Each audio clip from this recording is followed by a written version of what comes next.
Welcome back, everybody, and thank you once again for joining us here on Instagram for another Waldorf Wine Wednesday. I'm Christian LaRoche, sales manager for Waldorf Wine Group out here in Vancouver, and I am so glad you could join us again here on Instagram once more for another Waldorf Wine Wednesday. As the name implies, Waldorf Wine Wednesday. We do this every Wednesday, and it's a great way to catch up on all things going on in the world of Waldorf Wine Group out here in British Columbia. We've been around since about 1993. We're led by our illustrious leader, Andy Waldorf. We only bring in European wines. That's what we like. That's what we specialize in. And today we've got one of our absolute favorite suppliers. Been in the market for long time now. Very, very famous traditional estate, and I'm really looking forward to getting into this wine. Oh, it's been a busy week this week, I've got to say. Lots going on, obviously. More and more events starting up once again. But in Vancouver this week, besides the snow, we've had the sommelier competition here, the yearly event that's put on by CAPS BC. It's a great event. You get about, well, this year I think it was 16 different local wine professionals competing for the honor of the top sommelier. And cheers to Kelsey Jones, who took the top honor this year. So congratulations to you, Kelsey. Well done. Job well done. We've done work with them in the past. In fact, we worked with Kelsey, I believe, a little while back regarding this one, because we've done some work with a couple places that she's worked at in the past, and we've hosted this winery there, as a matter of fact. So let's flip the camera around and show you what we're trying. So we are in Italy this week. We are in Tuscany. And if I can flip the camera around, we are in the heart of the Chianti Classico zone. Yeah, this is Badia a Coltibuono. Very, very traditional, old school winery producer. They make some supremely elegant wines. Gosh, we are chuffed to be able to bring these wines into market, and we've been doing so for a number of years now. And they make fabulous, what I would call very classical Chianti wines. But yeah, this is the new vintage that has just arrived. This is a restricted speculative product, so it's only available at private wine shops and restaurants around the province if you order by the case. These all come in 6-packs. Very highly scoring wine, and it always is, regularly scores very highly.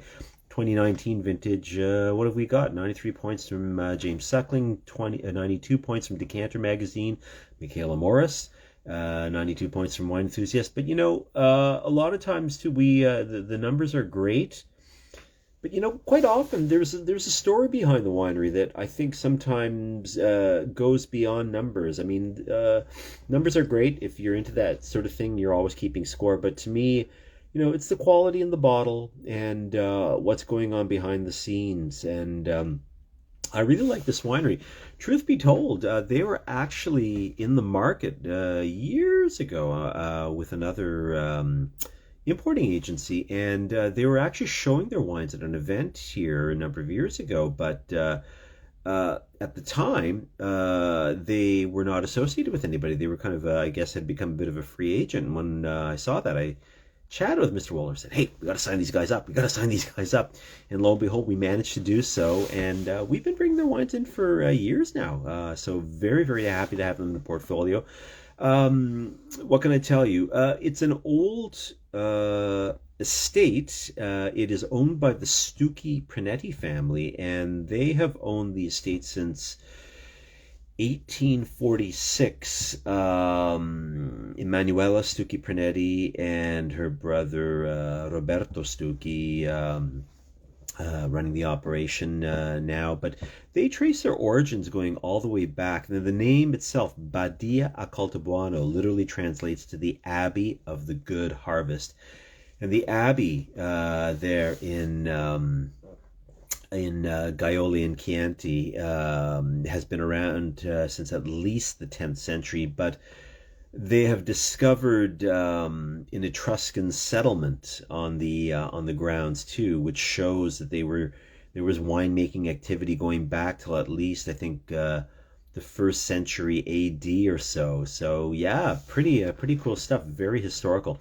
They are a fairly big estate, but they're a full on agricultural estate. I mean, not only are they producing wine, they make grappa, they make olive oil, they make wine vinegar, they make balsamic vinegar.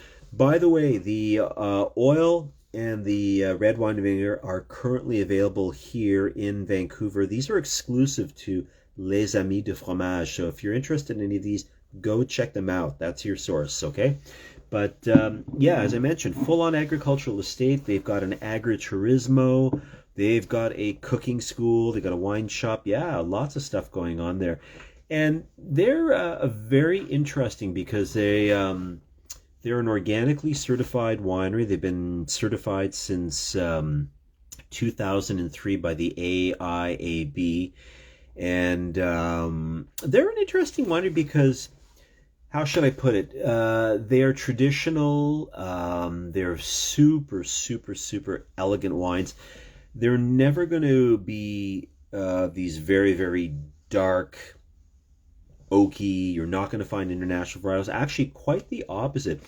Badia Coltibuono is a staunch defender of traditional Tuscan grapes, and they've always adapted Massal selection, whereby instead of replanting their vineyards with clones that have been raised in a nursery, usually, created with a specific purpose in mind to be disease resistant or earlier ripening or what have you, they have collected cuttings from vines that have already existed on the estate, and that's what they do. So there's rather than getting towards like say, oh gosh, how do I put this? Getting towards like say a monoculture or anything like that too.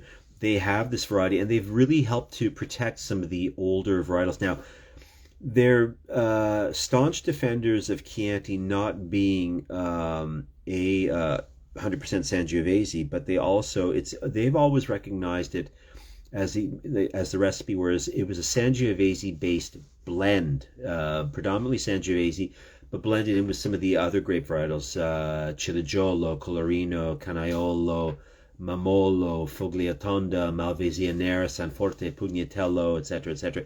Now they grow all those grapes. In fact, they actually make a wine on the estate that it's not a Chianti, because what it is it's not the Chianti Classico because it's not 80% Sangiovese.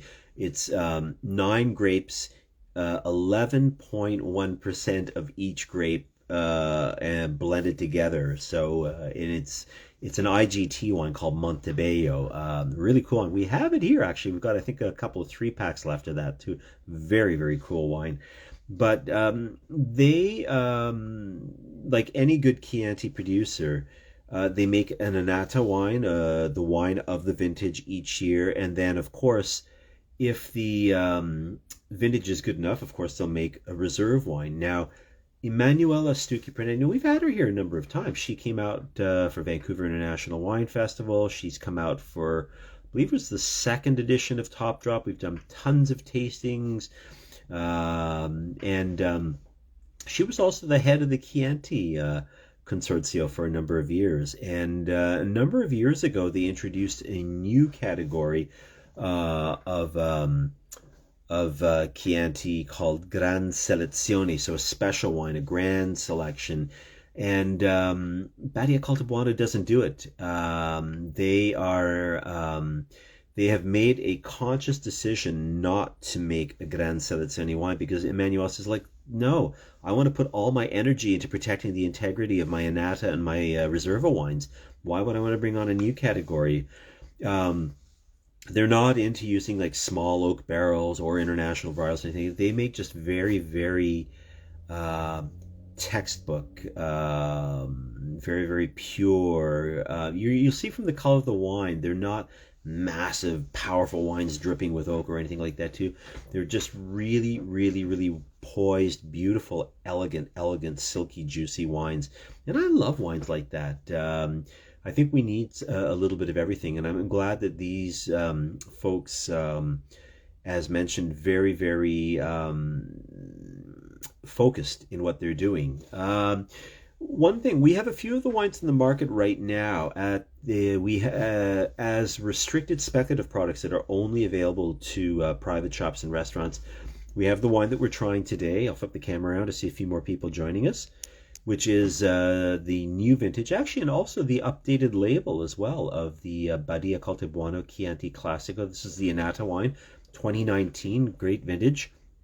Roberto Stucchi said that the 2019 vintage was probably in that run of vintages from 2013 to 2019, it was probably the easiest vintage for him to work with. He said that he didn't have so many dramatic events going on there. And I like the 2019 wines. I've tried quite a few of them already, and in general, I find them to be a little bit lower on alcohol, but really nice acidity. It's not a success across the board. I think you have to be choosy, as you do with any vintage, but I love the Badia Coltibuono wines that I've tried thus far, and a few others, of course. But as mentioned, this wine is currently in the market. We also have the Montebello, the 9-grape Tuscan blend IGT wine. Those come in 3-packs. They're a little higher up the food chain. But we also bring in a straight Chianti from them called Cettamura. But here's where it gets a bit different. We've talked about this before. You may recall I've mentioned this with Selbach-Oster in the Mosel region of Germany.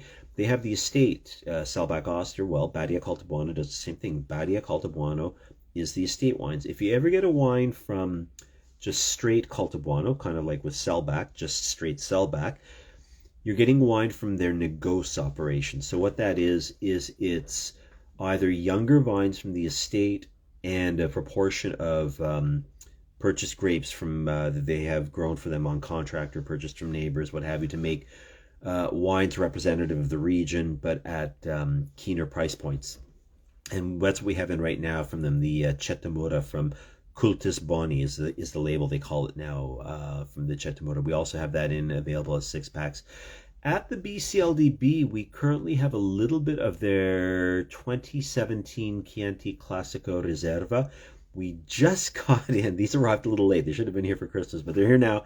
3-liter bottles of their Chianti Classico Riserva 2016. Fantastic vintage. Those haven't hit the shelf yet. They'll be going out to some of the signature stores, probably 39th and Cambie and Park Royal and Thurlow downtown. We also have a little bit of their Vinsanto. Malvasia Trebbiano. The 2013 is in stock. That might be the only Vinsanto in stock actually right now at BCLDB. I know when we brought it in, there was very little. It might not have been anything on the shelf right now. So that just went out. So if you need some Vinsanto, check it out. We've got the Badia Coltibuono here. It's great wine. And it's not just for biscotti either. Come on, it's a great contemplation wine after dinner. But getting back to the wine that we're trying today, let's flip the camera on once more, see a few more people joining us. And hey, thank you for joining us once again for the for Waldorf Wine Wednesday. I'll remind you, if you haven't done so already, please do follow us here on Instagram. It's a great way to keep up to date with all things Waldorf Wine Group. Let's flip the camera, show you what we're trying. So once again, this is the Chianti Classico Annata wine 2019. As mentioned before, organic wine. It's been certified organic since 2003. Of course, we've got the Black Rooster, which shows that it comes from the Chianti Classico zone, the heart of the zone, the villages in the heart of the zone. This is from just north of Gaiole in Chianti. As mentioned, it's a pretty big estate. They're farming 73 hectares of vineyards, 18 hectares of olive groves. I mentioned before, I think the Stucchi Prinetti family bought the property back in 1846. I mentioned as well, too, full-on agricultural estate, wine, grappa, olive oil, balsamic vinegar, cooking school. I believe Emanuela's mom is the most published cookbook author in Italy and is a relation to the De Medici family. Yeah, cool place and cool people. Lots going on there. Tell you what, let us do this. Let me get the bottle out of the way and let's pull up our Google Earth map, shall we? And have a little look and see where we're located. So, of course, we are in north central Italy. We're close to Florence, so we're basically here between Florence and Siena, and right in the heart of the zone here. We are, here is Gaiole and Chianti, and then just a few kilometers north here is the Badia Coltibuono, the Abbey. And their vineyards are just a little bit further north, closer to Monte and Chianti. So soil here, they're at an altitude of about between 260, 370 meters above sea level. It's clay and limestone, lots of calcium carbonate in the soil. We talked about that when Emanuela was here before. We did a minerality seminar with her. And I'm just going to pull back a little bit here and get the bottle back into shot. We were talking about that before when we had Emanuela. We did, that was at the second edition of Top Drop. Let's flip the camera on once more. Yeah, we did a minerality seminar at Chambar restaurant during the second edition of Top Drop, and she was mentioning calcium carbonate in the soil there and what that really leads to. Of course, helps with the natural acidity, but also it really, in her mind, it gives her wines a real sort of a chalkiness in the tannins she finds. Across the board, they're not mouth-peeling tannins by any means, but they have definitely a bit of almost like a chalky quality to it. It's really, really interesting. We talked about the soil being clay and limestone. Plant density 5,500 to 6,600 plants per hectare. As mentioned, this is predominantly Sangiovese. I believe it's 90% Sangiovese, and the balance is a little bit of Canaiolo, which brings a bit of a floral character to the wine, a little bit of Colorino, which will add a bit of juiciness to the wine, and a bit of Ciligiolo as well. And that'll add a little bit more of a softer fruit character to the wine. What else can I tell you? It's gravity-fed winery. Fermentation is all with indigenous yeast. Cap managed with punch down and maceration on the skin for about 3 weeks. The other thing too is they don't use barriques. They tend to use larger casks. It's a mixture of older French and Austrian oak casks. So they're not, again, a little bit like Lopez Duretti, although not as oxidative. But they are using those larger casks more as a neutral aging vessel as well too, which will allow a little bit of micro-oxygenation as well too. So one other thing I want to say about the winery, and I've talked about it in the past, this has been a fairly recent change, and I've talked about it before, and I'm glad to see that Badia Coltibuono has done it. They have switched over now. They are using, we talked about this before, these are the Diam corks. So what this is, I mean, it's a technical cork, and what it is we've talked about it before. In Portugal, they grow the cork trees, cork bark, usually about every 10, 11 years. The bark gets thick enough that they can punch the corks out of it. Well, what ended up happening is you'd get this brick all full of holes where you'd remove these plugs, and you didn't use the rest of that brick with the holes in it. Well, what the Diam process does is they basically take that cork and then they shred it up into particles. Well, then those particles are cleansed using supercritical carbon dioxide. So it's the carbon dioxide that's in between a liquid and a gas state. The process was developed for decaffeinating coffee in the 50s. I think it might have been Maxwell House. I think it could have been. Don't quote me. But that's what they use right now. So then, of course, these corks are put back together. It's a conglomerate cork. But what it is, it's been sanitized, and it really, really, really helps to avoid things like TCA, cork taint, and that. And I'm really, really glad that more and more, seems like a lot of our suppliers in our portfolio are moving to it. So I'm really, really well pleased for that, because you get, it's no fun when you get this beautiful bottle of wine that's off. I see a lot of our white Burgundy producers have been switching over to that, and I'm well pleased for that too. Hey, how about we give the wine a try? So, and you know what? I've actually got my Riesling Chianti glass, so we've got the right one this time. So as you can see, look at the color. Not deep dark. You can see that beautiful. It's sort of like a purpley, almost like a very light garnet, and very, very, very pale rim. But you can see it's quite a translucent wine. What are we talking about alcohol-wise? I didn't even check. We are 13 and a half. But let's give it a swirl and a sniffy sniff. Ooh, okay.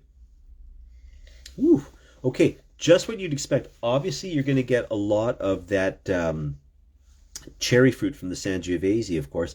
I'm picking up a little bit more of like a savory herb note, but I'm almost getting just a little whiff of almost like a tomato leaf or something like that going on there, which I quite like. Also, yeah, it reminds me a little bit of my grandpa's pipe tobacco. It's not musty in any way. It's got just sort of this high-toned, really nice sort of, yeah, herby smell. I mean, that's what his tobacco smells like. Let's give it a swirl and a taste. Mm. Mm. Mm. Mm.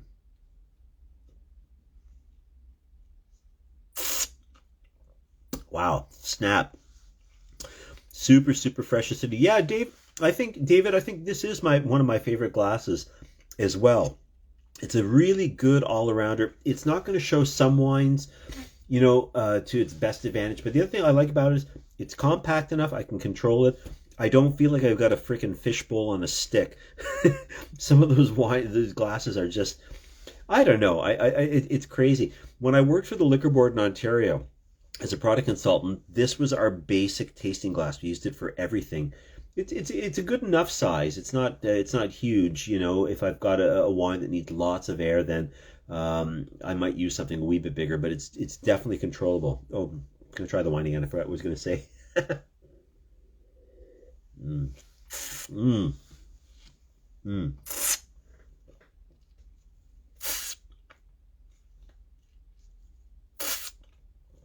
Oh yeah, super super juicy.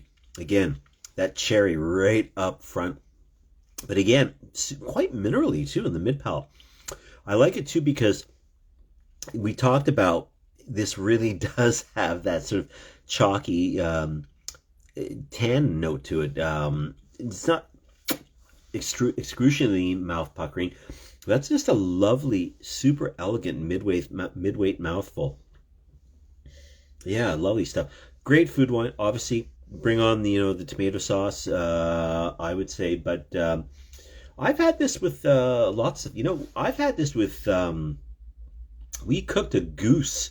Not this particular vintage. This is a new vintage just arrived, but we've with my sister we cooked a goose with green olives when we were alone one Christmas, and we served it with Badia Coltibuono Chianti, and it was great. It was good. Made a lot of smoke in the oven, man. That goose gave off a lot of grease. But hey, let's flip the camera and once more show what we've been trying. We have been back in Tuscany in the heart of the Chianti Classico zone from Badia a Coltibuono, the Abbey of the Good Harvest. This is only available at private shops, restaurants in the province. Yeah, it's hard to say. People have been asking me price and that sort of thing. Oh yeah, Dave, lamb chops with rosemary and garlic. Oh yeah, now you're talking. The other thing I like with too is it's got enough fruit, but it's not a fruit bomb by any means. But I would also do this maybe with some velo sabuco in a tomato sauce cooked low and slow with the marrow. Ooh, that'd be pretty tasty too. People were asking how much. It really depends where you go. Markups are different all over the place, but this probably will float sort of around the $40 price point at most private shops, just to give you an idea. So that's kind of the ballpark you're looking at, give or take. So, but if fabulous, fabulous textbook example of Chianti Classico, and this wine is lovely right now, but hey, if you want to cellar it, that's up to you. Let it mellow out a little bit, get a little bit more length of flavor and texture, and a few more layers of flavor. Hey, as mentioned, don't forget to olive oil, wine vinegar. These are available exclusively at Les Amis de Fromage here down in around Vancouver. So check them out as well, please. What else can I tell you? Lots more wines in the pipeline, waiting for a few more samples. Might be doing some Donhoff wines up in the coming up in the next little bit. I've got some other Sellback wines looking in. I might be checking in on some other Bordeaux wines. I don't know. I might pull a big gun out just to have a look at it because it's been a while. Got a few things I've been staring at in the cellar that we don't have for sale, but I just thought, yeah, it might be a good time to check in. Oh, a little APB, our Lieu D Loire Valley Dry Chenin Blanc. We Saumur les Pouches. We are getting low on stock, and the reload order is a little bit delayed. So if any of you are working with that wine, now is the time to reload. We've got a few other Loire wines available here, Spec wines. I don't have any other Chenin Blanc. I have a lovely Touraine Sauvignon Blanc from the same producer. We've got a red Saumur. I've got some Muscadet. Lovely Touraine Rosé as well. Lots to choose from the Loire Valley. Listen, I'll keep it short and sweet for this week. Thank you once again for joining us here on another Waldorf Wine Wednesday. If you haven't done so already, I do invite you to follow us on Instagram. It's a good way to keep up to date on all things Waldorf Wine Group. And that's about it for this week. Take care, and we'll see you soon. Bye for now.